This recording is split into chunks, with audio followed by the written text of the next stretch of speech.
Hello મિત્રો, લાલભાઈને જવાનું હતું આજે એમની વાડીએ ખડમાં દવા છાંટવાની. તો કીધું આપણે પણ સાથે જતા રહીએ અને અમે બે નીકળી ગયા એનું હેલિકોપ્ટર લઈને. ત્યાં વચ્ચે અમારા ફોલોવર મળી ગયા, મારો લ્યો ફોટો, મારો લ્યો. આદુ બધા હેરાન કરી નાખ્યા. પછી અમે ત્યાંથી થોડી ઘણી વાત કરીને આગળ નીકળ્યા અને આ નજારો જોવો વાડીના રસ્તાનો. આહા, સ્વર્ગ જેવો આનંદ થાય એવો નજારો હતો આજે. વાતાવરણ એકવાર વરસાદનું વાતાવરણ હતું અને એ એક નજારો હતો રસ્તાનો, જોરદાર બાકી વ્યૂ હતો.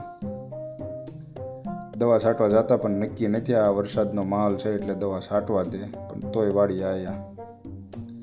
ફાઇનલી અમે લાલભાઈની વાડીએ પહોંચી ગયા છીએ અને આ હેલિકોપ્ટર ઊભું રાખી દીધું આપણે. આ જો લાલભાઈ જાય છે હવે એમના દવા છાંટવાનો પંપ લેવા અને આપણે જોઈ ગયા મિની હેલિકોપ્ટર. સીટ વિનાનું મિની હેલિકોપ્ટર છે, સીટ વિનાનું. લાલભાઈ આવી ગયા છે પંપ લઈને. આ જો એમની મોટી કરોડપતિ ઓડી છે, લઈ લીધું બધું. અને આપણે ત્યાં બધું જોતા ને ભાળી ગયા જેસીબી. હા હા હા, આપણે કારણ કે આવો વ્યાત જ નહીં થવાનો જેસીબી લેવાનો. અહીંયા તો એમણામ પીડ્યું રહેશે, વર્ષે એકવાર હાંકે. સિઝન ઉનાળામાં ખાતર ભરવાનું, બાકી તો એ આ લાખો રૂપિયાનું સાધન એમણામ પીડ્યું હોય. અને સિટીવાળા ભાઈ કહેતા હોય કૂટી હોય તો ગાવા મારે ને રામ ઢાંકે ને. અહીંયા કરોડો રૂપિયાના સાધનો ખેતરમાં પીડ્યા હોય. આ છે ખેડૂત, આ છે અમારે મોદી સરકાર. આ હા, મોદી સાહેબ કહે છે આ બધો નજારો લઈ લો અને એ સારતા ગાયું.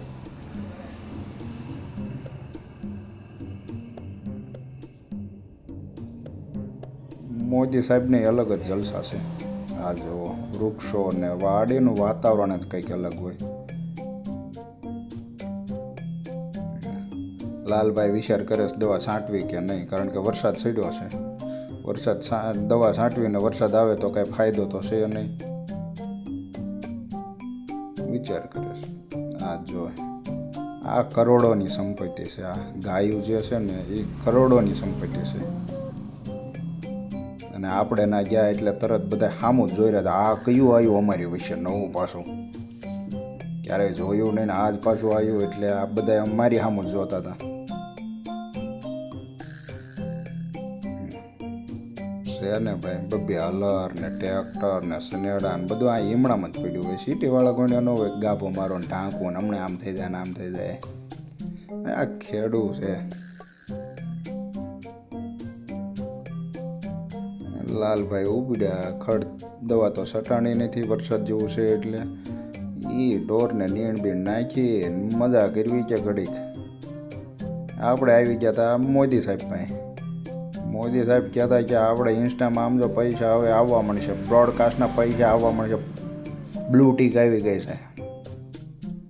મેં કીધું એને જ આમો છે. આમ જો આ ગાયું બાયું સારે મજા કરે.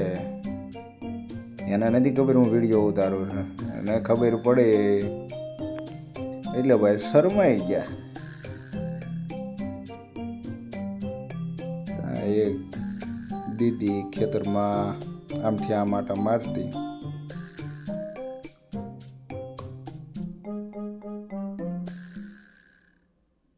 દીદીને અને મોદી સાહેબને ગાયું વાસરું સારવાના ને હાસવવાના કીધા દાદાએ. એ જો ધ્યાન રાખવાની, પાછું કપાસ કે સિંગ કે કંઈક ખાય તો પાછું મોદી સાહેબનો વારો પડી જાય.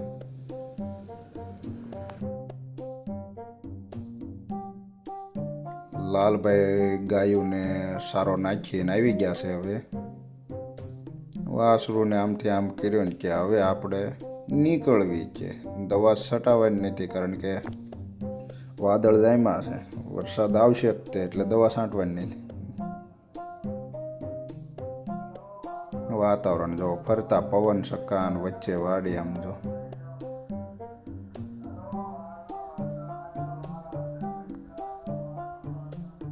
લાલભાઈ વાલ બંધ કર્યો અને પંપ પાછું લઈને આ કે મૂંઝવી. અને હજી મારું ધ્યાન તો નજર જેસીબી સામું જ પડતું, કારણ કે આપણે મેળ આવવાનો જ નથી પેઢીઓમાં જેસીબી લેવાનો. પછી પંપ મૂકીને આવતા રહ્યા બારા અને જોવા મળ્યા બધી કોઈ કેમ થાય ને કેમ નહીં. કારણ કે વરસાદ વધારે આવે તો ઘરે જવામાં તકલીફ પડે.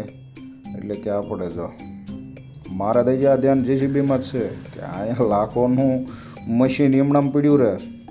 પછી કીધું હાલો લાલભાઈ હેલિકોપ્ટર વાળી પાછો, અને અમે લોકો ઉપડી ગયા ઘરે જવા, કારણ કે વરસાદ આવવાની તૈયારીમાં તો દવા તો છાંટવાની નથી.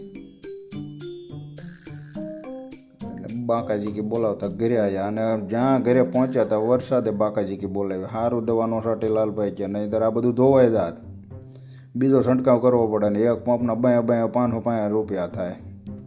એટલે આ બધું ભાઈ સારું ન છાંટે.